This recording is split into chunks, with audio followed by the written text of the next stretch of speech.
नमस्कार साथियों, स्वागत है आपका एक बार फिर से आपके अपने यूट्यूब चैनल पर। आज के इस सेशन में हम राजस्थान करंट अफेयर्स के क्वेश्चन 4 और 5 अगस्त के कवर करेंगे।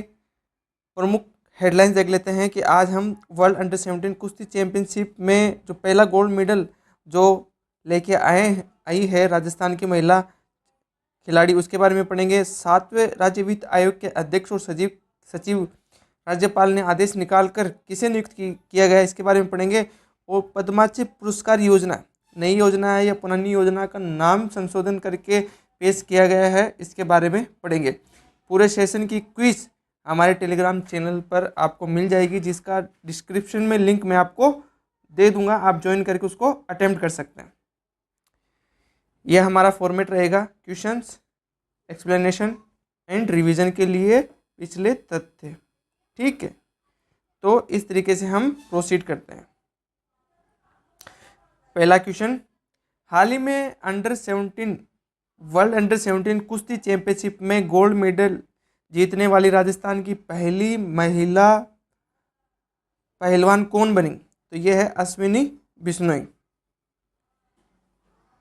तो अश्विनी बिश्नोई जी वर्ल्ड अंडर 17 कुश्ती चैंपियनशिप में राजस्थान की पहली महिला पहलवान बनी है जिन्होंने गोल्ड मेडल जीता है। ठीक है, यह प्रतियोगिता हुई कहाँ थी? एथेंस, ग्रीस में।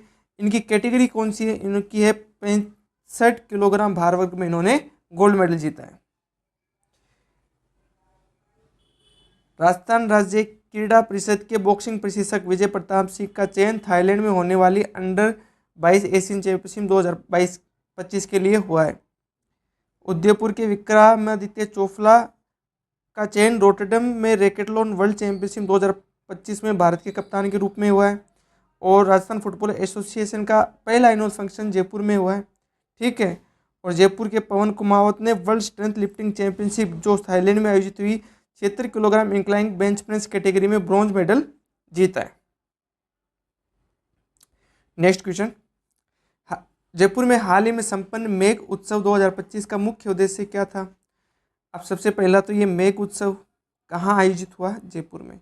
यही क्वेश्चन होता है, मोटा मोटी 90% क्वेश्चन वो इसी फ्रेम पर बनते हैं कि कौन सा उत्सव कहाँ हुआ। ठीक है, अब इसमें ये पूछ लिया कि मुख्य उद्देश्य क्या था।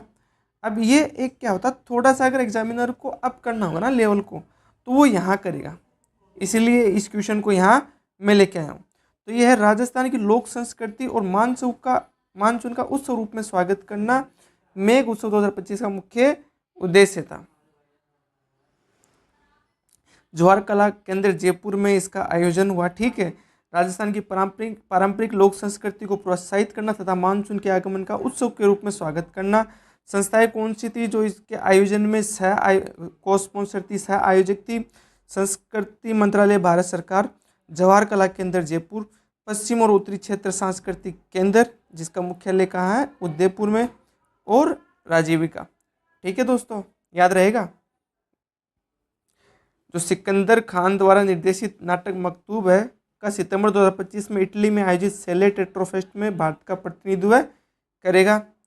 और जयपुर में पहला इंटरनेशनल फेस्टिवल ऑफ म्यूजिक का आयोजन हो रहा है, उसकी थीम सेलिब्रेटिंग म्यूजिक डिसाइड हुई है। और राजस्थान की राज्य स्तरीय ताइक्वांडो प्रतियोगिता भरतपुर के लोहागढ़ स्टेडियम में आयोजित हुई, जिसमें जयपुर विजेता रहा। राजस्थान सरकार द्वारा अगस्त 2025 में गठित राज्य वित्त आयोग के अध्यक्ष कौन नियुक्त किए गए हैं? तो ये 7वां वित्त आयोग है। ठीक है, इसके अध्यक्ष होंगे अरुण चतुर्वेदी जी। ठीक है, तो राज्यपाल ने आदेश निकाल दिया है, ऑर्डर निकाल दिया है कि राजस्थान वित्त आयोग है, राजस्थान राज्य वित्त आयोग 7वें राज्य वित्त आयोग के अध्यक्ष श्री अरुण चतुर्वेदी जी होंगे। इनकी 1 अगस्त 2025 से नियुक्ति की गई है। इनके साथ सदस्य सचिव श्री नरेश कुमार ठकराल जो रिटायर्ड IAS है, वो सचिव है। ठीक है, आयोग की अवधि 1.5 वर्ष है। उद्देश्य क्या है? पंचायतों और नगर पालिकाओं की वित्तीय स्थिति का पुनर्विलोकन, करों, शुल्कों और पत्करों और सहायता अनुदानों के वितरण पर सिफारिश, वित्तीय संसाधनों के समुचित उपयोग हेतु उपाय सुझाना। ठीक है, कार्यकाल समाप्ति से पूर्व 1 अप्रैल 2025 से आरंभ 5 वर्षों के लिए रिपोर्ट प्रस्तुत करनी होगी। यानी 1 अप्रैल 2025 से जो आगे के 5 वर्ष है उनके लिए रिपोर्ट तय होगी। ठीक है। जो भारत का संविधान है 243I और 243Y, राजस्थान पंचायती राज अधिनियम 1994 और राजस्थान नगर पालिका अधिनियम 2009 ये एम्पावर करते हैं राज्यपाल को जो हर 5 साल में राजस्थान राज्य वित्त आयोग की स्थापना के लिए। ठीक है। मैं कल आपको ये 2 आर्टिकल डिटेल में आपको एक्सप्लेन करूँगा। आप मुझे कमेंट में बताइएगा कि ये दो स्पेसिफिक आर्टिकल है, इनका क्या बताया गया है, ये क्या उल्लेख करते हैं। ठीक है। डिटेल में आपको अलग से इनकी बताऊंगा। आप पहले बताइए कि इनका क्या उल्लेख है।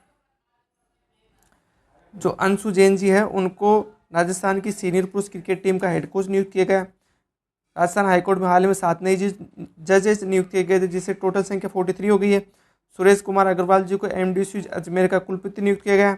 और डॉक्टर अरविंद माथुर है जो WHO की स्टीयरिंग कमेटी है उसमें 2 वर्षों के लिए उनका नॉमिनेशन हुआ है WHO की सिविल सोसाइटी स्टीयरिंग कमेटी में। श्रावण कुंभ महोत्सव 2025 का आयोजन राजस्थान में किस स्थान पर किया गया?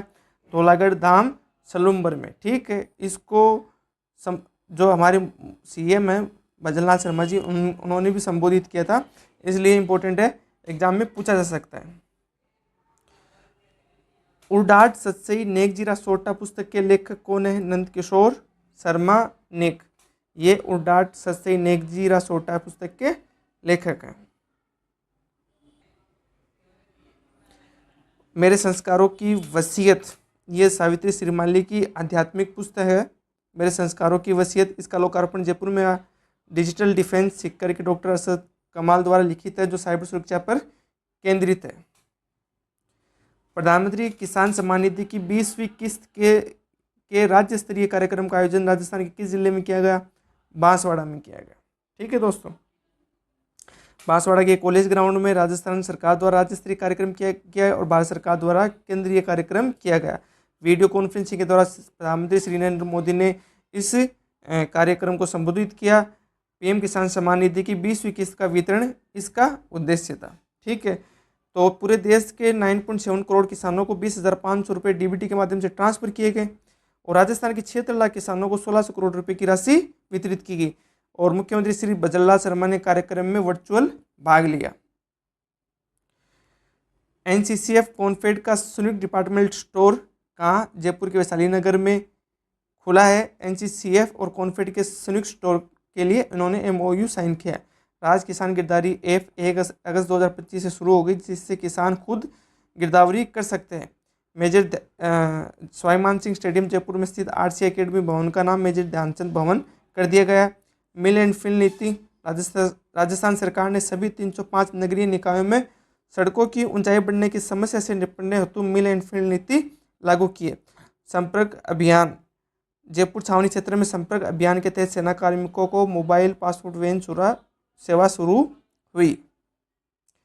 राजस्थान पर्यटन को हाल ही में travel and tourism festival TTF में किस श्रेणी में उत्कृष्टता पुरस्कार प्रदान किया गया? डिजाइन एवं सजावट में। तो ट्रैवल एंड टूरिज्म फेस्टिवल का गांधीनगर अहमदाबाद में गांधी एग्जीबिशन और कन्वेंशन सेंटर में इसका आयोजन हुआ। डिजाइन एवं सजावट श्रेणी में उत्कृष्टता पुरस्कार राजस्थान पर्यटन विभाग को मिला। इसका आयोजन करने वाली संस्था थी फेयरफेस्ट मीडिया लिमिटेड। ठीक है। और नई दिल्ली में आयोजित 10वें अंतर्राष्ट्रीय पर्यटन सम्मेलन में राजस्थान को आई क्रिएटिव माइंड्स द्वारा सर्वश्रेष्ठ सांस्कृतिक गंतव्य पुरस्कार प्रदान किया गया। Parul Singh miss ocean India 2025 की विजेता है और अब पूरे देश का प्रतिनिधित्व मिस ओशियन वर्ल्ड में करेगी। लक्ष्मी नारायण नागा जी है जिन्होंने बिहार के परसा में पंडित रामचंद्र आचार्य की 50 फीट की मूर्ति तैयार करी है। और अमृता देवी विश्नोई स्मृति पुरस्कार 2025 डॉक्टर गौरीशंकर शर्मा और गोविंद भारद्वाज को वन्य जीव संरक्षण के लिए प्राप्त हुआ है।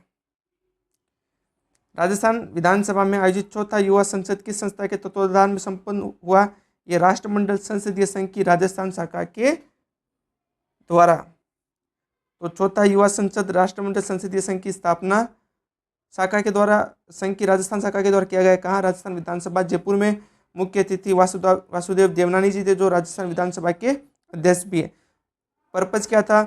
लोकतंत्र की संस्कृति को समझाना, युवाओं को संवाद और शालीनता से विरोध की भावना को प्रकट करना, युवाओं के द्वारा युवाओं में राष्ट्र हित और लोकतांत्रिक मूल्यों के प्रति समझ विकसित करना, देश के 13 राज्यों केंद्र शासित प्रदेशों के 55 विद्यालयों के 168 छात्र छात्राएं कक्षा 9 से 12 तक के युवाओं ने इसमें भाग लिया। ये इंपॉर्टेंट क्वेश्चन है। 15वें भारतीय अंगदान दिवस पर राजस्थान को निम्न में से कौन से राष्ट्रीय पुरस्कार प्रदान किए गए? राजस्थान को मिला excellence in promotion of organ donation and emerging state in organ donation. ये 2 पुरस्कार राजस्थान को मिले हैं दोस्तों।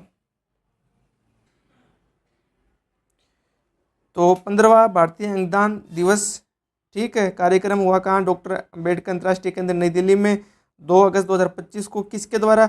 राष्ट्रीय अंग एवं उत्तक प्रत्यारोपण संगठन नोटो के द्वारा। मुख्य अतिथि थे JP नड्डा, जो केंद्रीय स्वास्थ्य एवं परिवार कल्याण मंत्री भी है।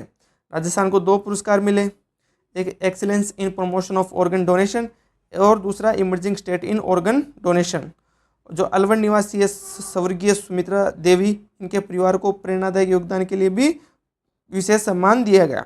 और राजस्थान डिजिटल अंगदान संकल्पों में देश भर में प्रथम स्थान पर है। तो ये 2 अवार्ड है, ध्यान रखना, excellence in promotion of organ donation and emerging state in organ donation. Safe of the year 2025 सम्मान से हाल ही में किस राजस्थानी सेफ को नवाजा गया? डॉक्टर सौरभ शर्मा को।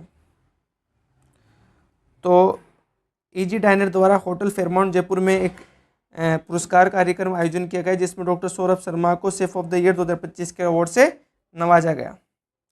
राजस्थान सरकार द्वारा किस जिले में पंच गौरव कार्यक्रम के तहत इसबगोल, रोएडा, कसीदाकारी, किराड़ू और बास्केटबॉल को शामिल किया गया? ये हमारे बाड़मेर के पंच गौरव हैं, ठीक है। तो पंच गौरव कार्यक्रम के द्वारा हर जिले की विशिष्ट पहचान व विरासत को बढ़ावा देना है, ठीक है। तो 5 जो प्रमुख पहचान है बाड़मेर की: उपज इसबगोल, वानस्पतिक प्रजापति रोएडा जिसको थारका रेगिस्तान भी कहते हैं, उत्पाद कसीदाकारी, पर्यटन स्थल किराड़ू, ऐतिहासिक धरोहर है, और खेल बास्केटबॉल।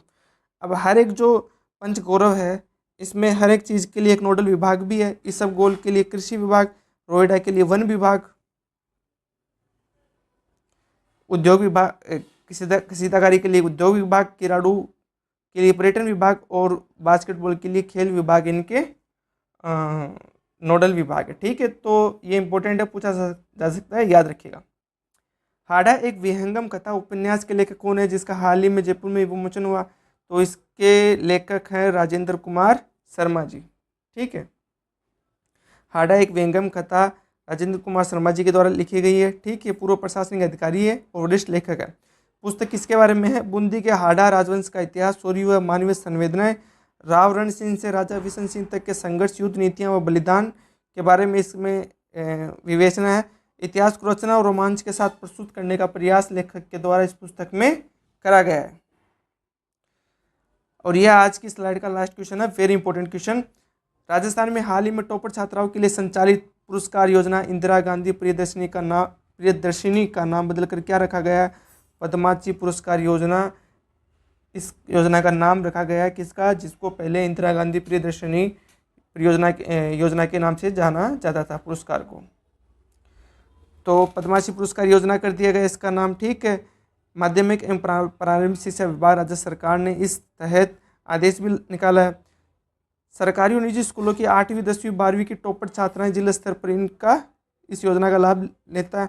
मुख्य बदलाव यह है कि अब स्कूटी नहीं दी जाएगी, इंपॉर्टेंट है। पुरस्कार की राशि घटाई गई है। 8वीं कक्षा के लिए 25,000 मिलेंगे, 10वीं के लिए 50,000 मिलेंगे, 12वीं के लिए 75,000 मिलेंगे, ठीक है। 25,000 8वीं के लिए, इंटू 2 कर दो 10वीं के लिए, और इंटू अगर 3 कर दोगे तो 12वीं के लिए, ठीक है। और 60% अंक आवश्यक है। कुछ विशेष स्कूलों में जहाँ पर CGPA से काउंटिंग होती है परसेंटेज की, तो उसमें CGPA 9 से ज़्यादा होना चाहिए। तो ये पुरस्कार की राशि इंपॉर्टेंट है। स्कूटी अब नहीं दी जाएगी, ये इंपॉर्टेंट है। इन चीज़ों को आप नोट करके रखिएगा। अब जो आयोजन होगा अवार्ड वितरण का, वो 19 नवंबर को नहीं होगा, ठीक है। वो बसंत पंचमी के दिन इसका पुरस्कार वितरण होगा। विशेष स्कूलों को भी शामिल किया गया। संस्कृत शिक्षा विभाग और स्वामी विवेकानंद स्कूलों को भी इनमें शामिल किया गया। हर जिले के जिला शिक्षा अधिकारियों को टॉपर छात्राओं की सूची तैयार करनी होगी। इस योजना का आरंभ 2008 में हुआ था कांग्रेस सरकार के द्वारा। 17-18 में भाजपा सरकार द्वारा इसका पद्मश्री पुरस्कार नाम दिया गया। 2019 में कांग्रेस सरकार ने इसका नाम बदलकर इंदिरा प्रियदर्शनी पुरस्कार किया गया।